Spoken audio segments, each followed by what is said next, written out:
Raffi Ahmad jelaskan hubungannya dengan kekasih Tamara Tiasmara. Raffi Ahmad ikut terseret dalam kasus meninggalnya Dante oleh kekasih Tamara Tiasmara, Yuda Arfandi. Usut punya usut, Raffi Ahmad ternyata pernah beberapa kali bertemu dan berfoto dengan kekasih Tamara Tiasmara itu.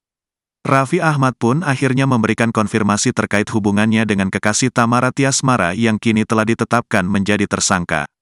Ayah dua anak ini menegaskan jika hubungannya dengan Yuda Arfandi hanya sebatas teman motoran. "Ya itu cuma teman motoran aja," ungkap Raffi Ahmad.